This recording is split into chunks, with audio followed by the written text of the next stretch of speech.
Bismillahirrahmanirrahim.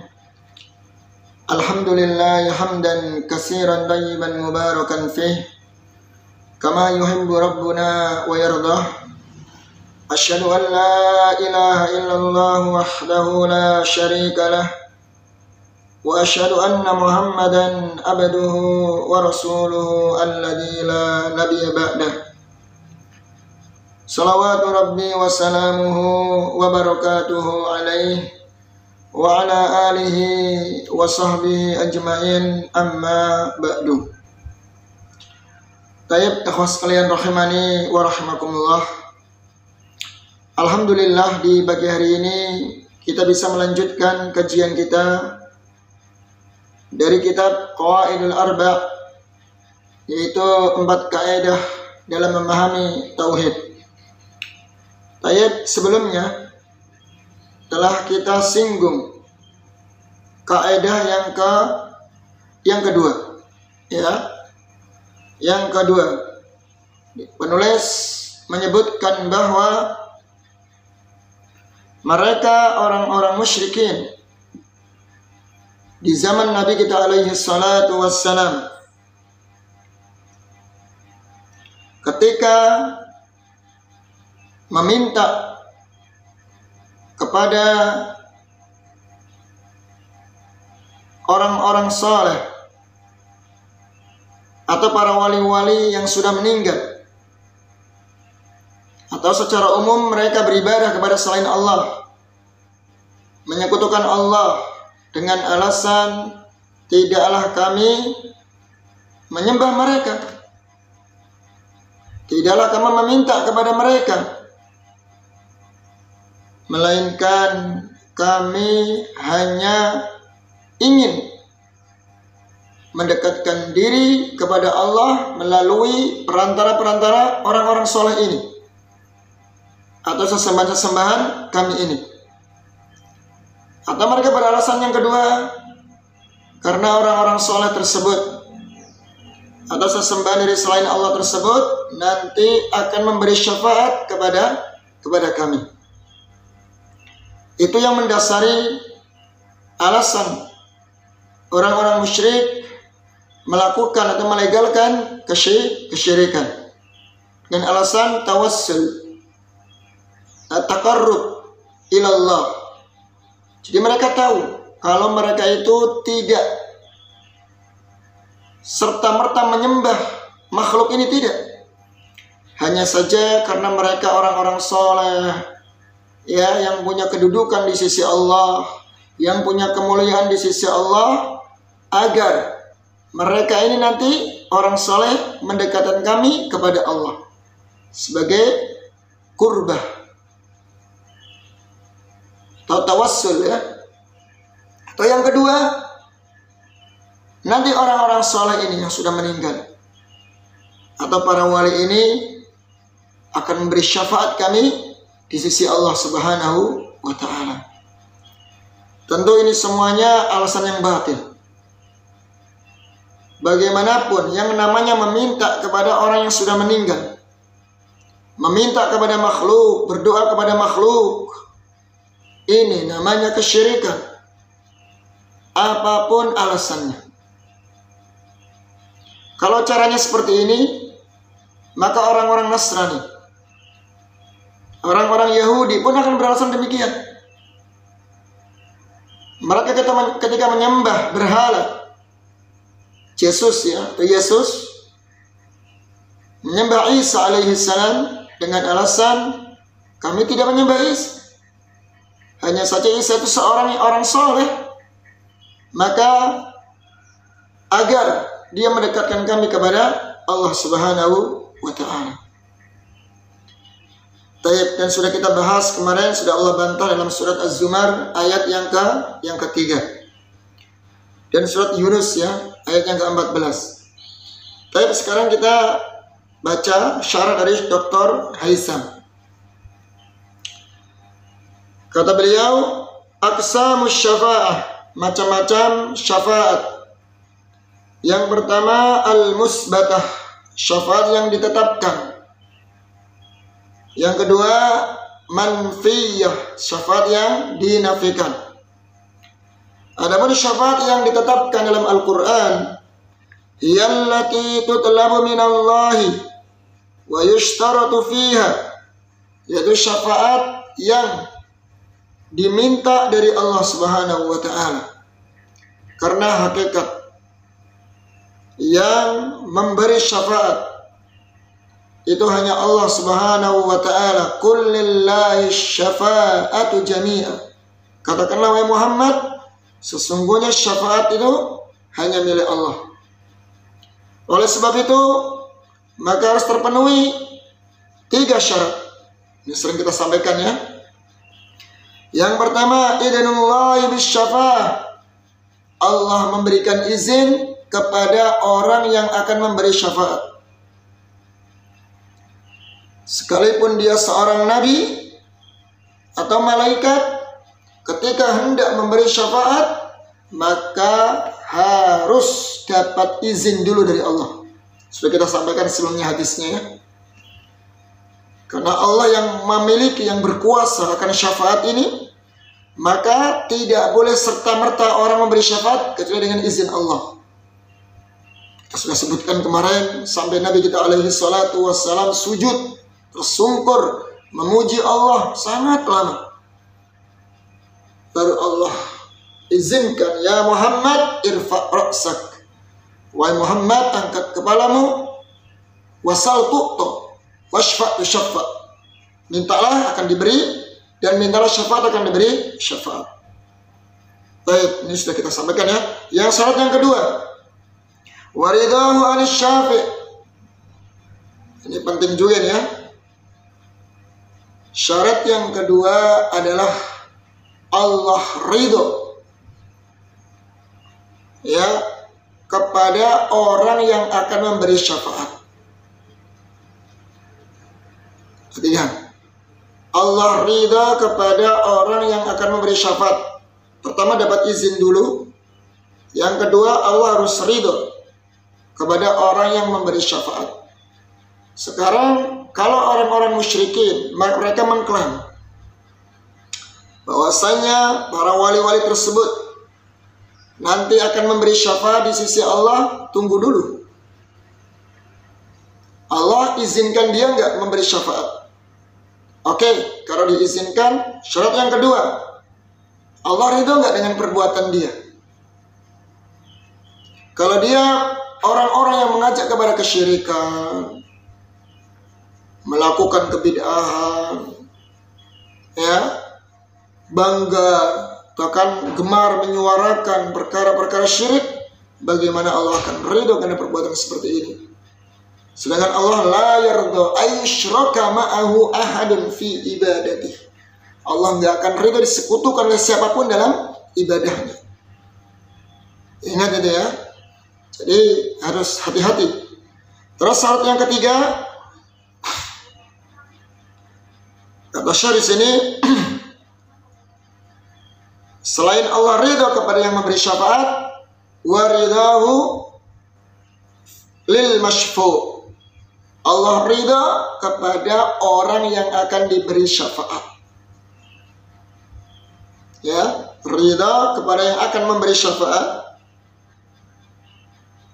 Yang kedua, Allah ridha kepada orang yang akan diberi syafaat. Ya, jadi yang memberi syafaat dan yang akan diberi syafaat harus mendapat ridha dari Allah. Kalau yang akan diberi syafaat itu ternyata dia di dunia amalannya penuh dengan maksiat, ditambah lagi banyak melakukan kesyirikan, kebid'ahan, dan yang lain sebagainya, gimana Allah akan ridho? Jangan bermimpi kemudian yang penting saya belajar sama Kiai Fulan, Ustadz Fulan, pasti dapat syafaat. Nggak bisa. Jadi perbaiki dulu amaliyah kita. Apakah amalan-amalan kita dalam kehidupan sehari-hari, ibadah kita sudah benar sesuai sunnah Nabi kita alaihi salatu wassalam, sudah ikhlas, sudah jauh dari kesyirikan, sudah kita tinggalkan berbagai macam kesyirikan, atau masih terkotori dengan perbuatan-perbuatan syirik. Nah, ini kita harus introspeksi diri. Kita harus muhasabah. Jangan sampai kita sudah berharap syafaat-syafaat, ternyata setelah Allah cek amalan kita tercampur, terkotori dengan kesyirikan, sehingga Allah tidak ridho kepada kita, maka syafaat tersebut akan batal, tidak akan diberi syafaat. Dan ya, jadi 3 tadi, izin Allah kepada yang memberi syafaat, kemudian ya ridha Allah kepada orang yang memberi syafaat dan yang akan diberi syafaat. Kemudian yang kedua di sini beliau membahas fi ma yaqdiru alaihi al-makhluq, syafaat yang mampu ya dilakukan oleh makhluk. Syafaat kan pertolongan kan. Jadi makhluk ini mampu untuk memberikan pertolongan, memberikan syafaat dalam urusan dunia tentunya ya. Sebagai contoh, mungkin kalau antum ingin masuk sebuah perusahaan, biasanya kan kalau kenal orang dalam, punya koneksi orang dalam, itu lebih mudah bisa dimasukkan bekerja di perusahaan tersebut. Nah, antum minta syafaat kepada kenalan antum. Mungkin kenalan kita di situ sudah punya nama atau punya jabatan di perusahaan tersebut. Nah, kita minta syafaat kepada teman kita ini yang punya jabatan di perusahaan agar bisa memasukkan kita, melobi bosnya ya, agar bisa memasukkan kita bekerja di perusahaan tersebut. Dengan gini meminta syafaat kepada teman kita, meminta tolong kepada teman kita menjadi perantara untuk mendatangkan maslahat untuk kita. Nah ini kalau syafaat, minta syafaat kepada orang yang mampu, seorang makhluk yang mampu. Maka watasihhu bi arba'ati syurut, maka sah, boleh dengan 4 syarat. 1, hadiran. Syafaat yang pertama adalah hadir, dia ada di hadapannya. Ya kalau zaman sekarang ada di hadapannya boleh diganti dengan komunikasi, telepon atau video call atau chatting ya, chat WA atau yang sejenisnya. Ya, hadir, jadi orangnya hadir, ada gitu loh. Yang kedua, hayyan, ayyakuna hayyan, dia masih hidup. Orangnya ada, hadir, dan orangnya masih hidup. Yang ketiga, qadiran, mampu memberikan pertolongan. Ya, mampu memberikan pertolongan. Kalau dia nggak mampu ya nggak boleh. Ya, dia punya jabatan di sana, bisa memasukkan kerja, bisa memasukkan kita di perusahaan tersebut, silahkan, nggak masalah. Dia mampu ya untuk memberikan pertolongan, memberikan maslahat untuk kita. Yang keempat, sababan, menjadi sebab saja. Jadi kita yakini bahwa teman kita tadi yang menjadi perantara ya memasukkan kita ke perusahaan hanya sebab saja. Adapun masalah diterima tidaknya kan urusan Allah Subhanahu wa taala. Ini dehwan. Jadi jangan kemudian kita meyakini secara mutlak makhluk tersebut mampu memberikan secara zatnya pertolongan, memberikan syafaat secara mutlak. Tidak. Karena itu semuanya adalah mutlak milik Allah. Kita hanya meyakini dia sebagai sebab saja ya, sebab yang mendatangkan kebaikan agar kita mendapatkan pekerjaan tersebut. Itu tok titik. Jangan meyakini orang ini luar biasa, kemudian begini pasti bisa, pasti begini, enggak. Ya, secara zatnya enggak boleh kita meyakini, karena masalah tersebut adalah hanya milik Allah Subhanahu wa taala. Baik. Itu ya. Jadi kalau dia minta syafaat, pertolongan kepada yang enggak ada, enggak hadir. Mungkin dia minta kepada wali. Mungkin walinya masih hidup mungkin ya, barangkali walinya masih hidup, tapi nggak ada di hadapan dia. Di jauh sana, di mana, di negeri mana gitu ya, dipanggil-panggil. Ya Syekh Fulan bin Fulan, ya kan, berikanlah saya kemudahan, atau tolonglah saya dalam urusan ini. Ya, biar saya bisa masuk kerja di perusahaan ini. Nah, ini nggak boleh. Itu termasuk perbuatan syirik ya. Atau dia nggak hidup, sudah meninggal. Apalagi ini ya, yang masih hidup yang nggak hadir aja nggak boleh, apalagi sudah mati, meninggal. Dipanggil Syekh Abdul Qadir Jailani, ya, dengan perantara kamu mudah-mudahan saya nanti bisa kerja di tempat ini, dengan perantara kamu dan doa kamu, kemuliaan kamu, barangkali ya saya bisa mendapatkan keberuntungan lewat pekerjaan ini dan seterusnya. Nah, ini nggak boleh ya, syirikan, menjadikan tawassul kepada orang sudah meninggal atau syafaat. Yang ketiga, qadirun tadi ya, harus mampu. Kalau walaupun masih hidup dia nggak mampu memberikan pertolongan. Contohnya dia orang yang pincang, kita minta tolong kepada dia untuk mengangkat barang, atau kita menyuruh dia orang yang buta, kita suruh membaca. Jadi gimana? Nggak boleh seperti ini. Ya, tentu ini harus diperhatikan. Baik. Yang ketiga, syafaat yang manfiyah, yang ternafikan, yang dilarang, ya, yang masuk dalam kategori syirkun akbar. Apa itu? Allati nafahal Qur'an, yang dinafikan oleh Al-Qur'an. Seperti dalam firman Allah, wala tanfa'u syafa'atu syafin. Tidak bermanfaat orang yang memberi syafaat kepada mereka. Orang-orang memberi syafaat tidak bermanfaat, karena tadi ya, tidak memenuhi syarat. Wa yallati tutlabu min ghairillah, dia syafaat yang diminta dari selain Allah. Fi ma la yaqdiru alaihi illallah, yang tidak mampu memberikan syafaat tersebut melainkan hanya Allah tabaraka wa ta'ala. Nah, ini ya. Jadi sesuatu hal yang hanya Allah saja yang mampu, maka tidak boleh diminta syafaat tersebut melainkan hanya kepada Allah tabaraka wa ta'ala. Ya, baik. Seperti syafaat nanti diringankan, diberikan naungan nanti di padang mahsyar. Ya, ketika manusia dikumpulkan di padang mahsyar, kemudian matahari didekatkan 1 mil. Sungguh ngeri di hari tersebut. Dahsyatnya manusia semuanya dalam kondisi kepanasan, hujan keringat, bahkan banjir keringat. Tidak ada yang bisa memberikan pertolongan, syafaat, kecuali hanya Allah subhanahu wa ta'ala. Itu ya, itu nggak boleh minta kepada makhluk, kecuali hanya minta kepada Allah tabaraka wa ta'ala.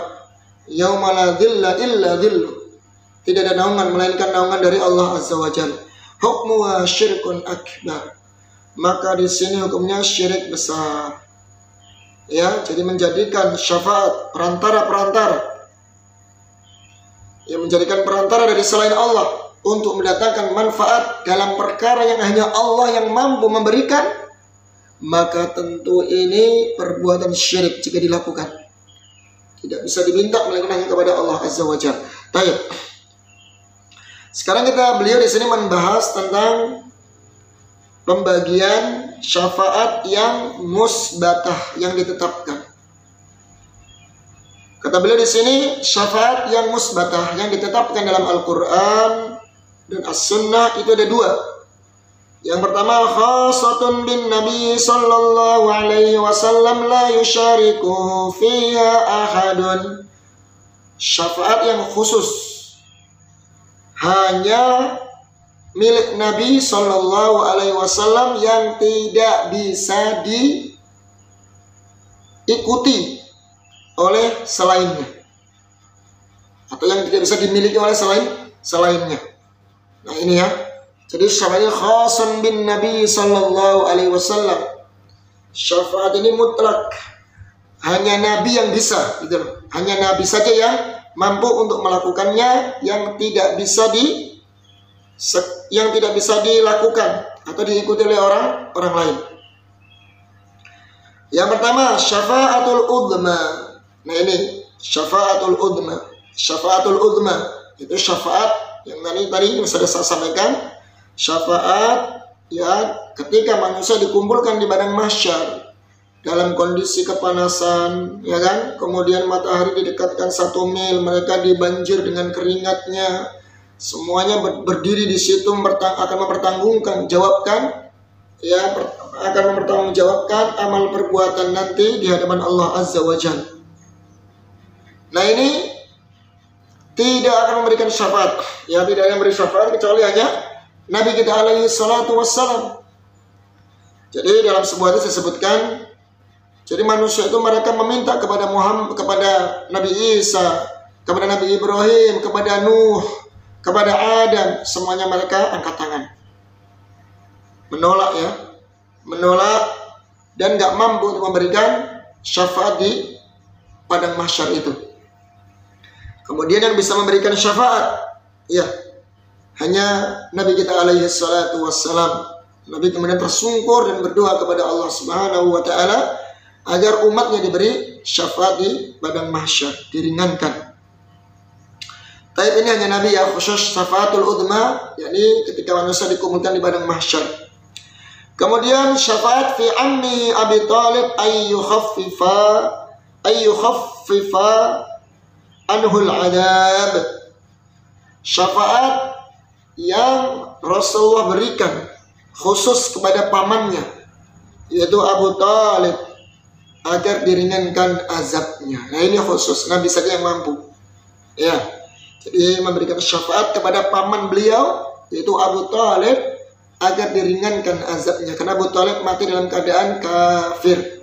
Ya, ini hal yang menjadikan kesedihan bagi Nabi kita alaihi salatu wassalam.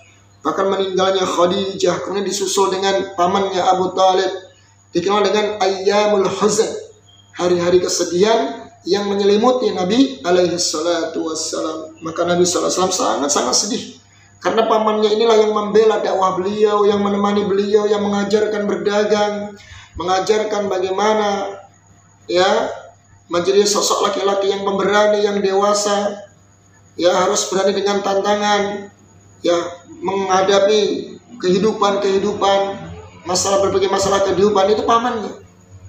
Maka ketika meninggal dalam kondisi kafir, Nabi sangat sedih sekali. Maka Nabi meminta ya Allah Subhanahu wa ta'ala agar diringankan azabnya. Kemudian yang ketiga, syafa'atu fi fathi abwabil jannah. Nah ini syafaat yang khusus yang dimiliki oleh Rasulullah SAW, yaitu apa? Syafaat nanti yang pertama kali membukakan pintu surga. Jadi nanti umat Nabi kita alaihi salatu wassalam, ya mereka bergerombol mengikuti Nabi kita alaihi salatu wassalam, mereka tidak akan bisa masuk surga. Kecuali apa? Nanti yang pertama kali membukakan pintu surga adalah Rasul sallallahu alaihi wasallam. Nah ini ya, ini syafaat khusus bin Nabi alaihi salatu wassalam. 3 berarti ya, syafaatul udma, syafaatu li ammihi Abi Thalib, syafaatuhu fi fathi abwabil jannah. Nah ini ya, ini 3 syafaat inilah khusus untuk Nabi alaihi salatu wassalam yang tidak bisa dimiliki oleh yang lainnya. Baik. Kemudian selanjutnya di antara syafaat yang musbatah yang ditetapkan, amatun lir rasul wal anbiya'i wal malaikati wal muwahhidin wal afrati al atfal. Syafaat umum, syafaat amah, yaitu apa? Syafaat yang dimiliki oleh para rasul. Jadi para rasul bisa memberikan syafaat, wal anbiya, dan para nabi, dan malaikat, dan orang-orang yang bertauhid, ahli tauhid, dan anak-anak kecil yang mereka meninggal sebelum usia balik bisa memberikan syafaat kepada orang tuanya. Ini bersifat umum ya, tapi ingat, syafaat ini semuanya harus kembali kepada 3 syarat yang telah kita sebutkan sebelumnya. Ini bisa ya, jadi para rasul, para nabi, malaikat, bahkan seorang muslim yang ahli tauhid, ya anak-anak kecil pun bisa memberi syafaat. Sebagai contoh, ada tiga macam syafaat umum ini. Syafaat umum ada tiga macam. Yang pertama adalah fi raf'i darajatil muwahhidin. Syafaat agar dinaikkan derajat tingkatan di surga bagi orang-orang yang muwahhidin, orang yang ahli tauhid. Ya, ahli tauhid akan dinaikkan tingkatan atau level tingkatan nanti di surga. Nah, ini bisa ya. Bahkan dalam sebuah hadis, ketika anak-anak yang saleh yang dididik oleh orang tuanya dengan Al-Quran sehingga dia menjadi anak yang saleh, maka akan memberikan syafaat ya nanti di hari kiamat kelak.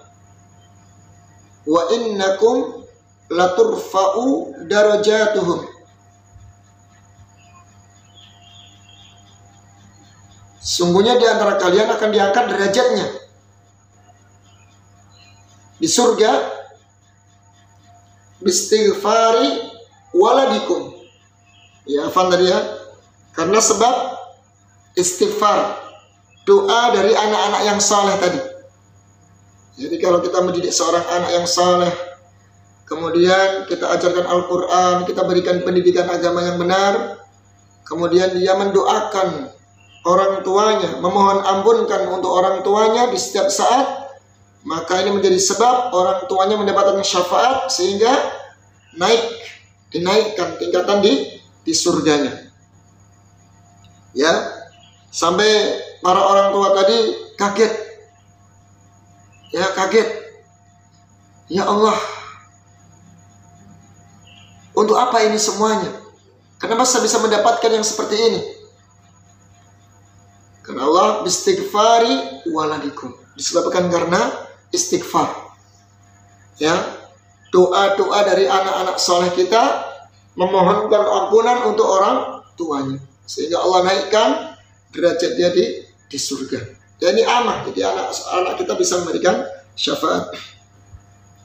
Yang kedua, fi man istuhiqqa dukhulun nari minal muwahhidina alla yadkhuluha. Syafaat kepada orang yang berhak dia masuk neraka. Mungkin karena dosa-dosa dia, maksiat yang dia bawa, yang dia lakukan penuh dengan maksiat dan dosa, hakikatnya dia berhak untuk masuk neraka. Dia dari kalangan muwahhidin, orang yang bertauhid. Jadi oleh tauhid yang membawa dosa, yang melakukan dosa-dosa besar, mereka mendapat syafaat alla yadkhuluha, tidak memasuki neraka tersebut karena dapat syafaat. Nah, ini keutamaan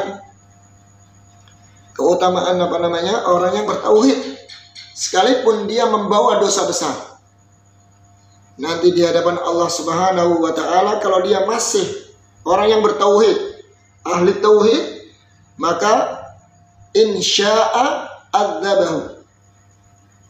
Jika Allah menginginkan, menghendaki, maka Allah azab biqadari dzambi, ya, sesuai dengan kadar dosa-dosanya. Tetap Allah berikan jaminan dia masuk surga. Allah setelah membersihkan di neraka, Allah angkat, masukkan ke surga. Atau yang kedua, insya'a, ya, ghafara lahu fi awwali wahlah. Jika Allah menghendakinya, ya, Allah ampuni dia di awal kali kejadian, birahmati, dengan rahmatnya. dengan rahmat Allah Subhanahu wa taala, kemudian Allah masukkan dia ke surga.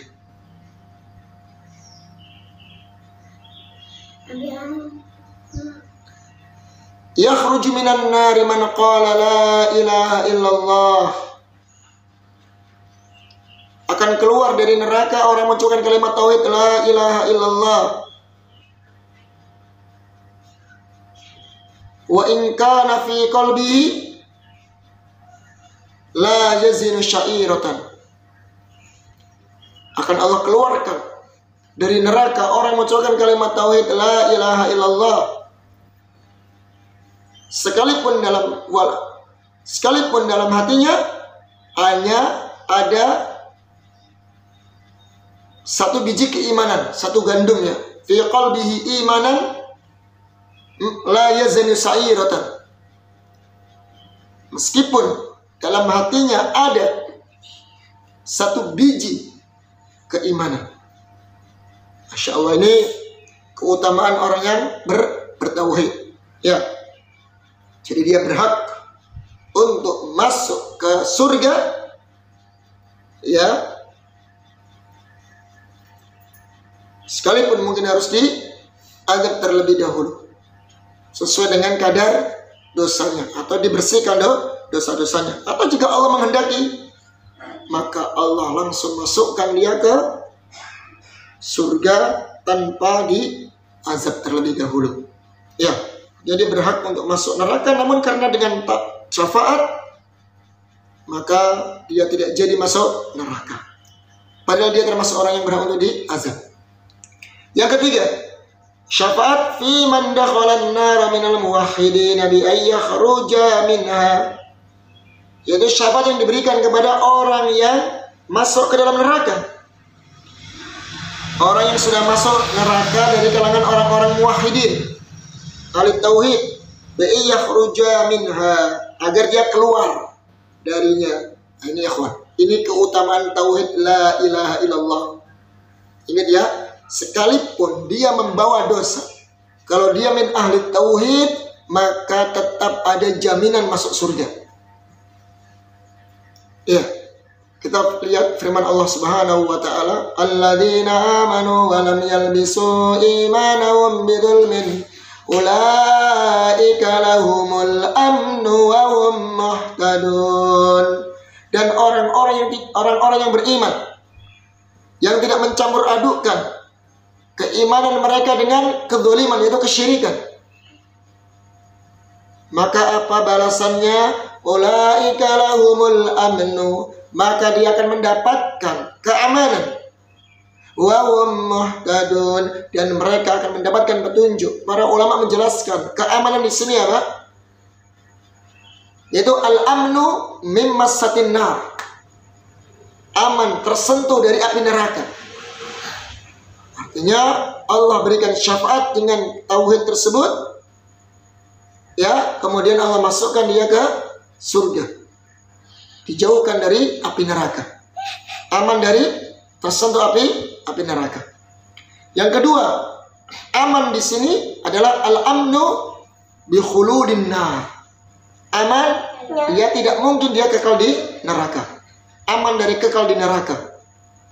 Kalau dia seorang ahli tauhid, ya, kemudian dia membawa dosa besar, maka dengan keadilan Allah Subhanahu wa taala, mungkin Allah azab dulu. Allah bersihkan dulu dosa-dosanya ya di neraka, dan setelah bersih ada jaminan Allah angkat dia dari neraka dan Allah masukkan dia ke dalam surga.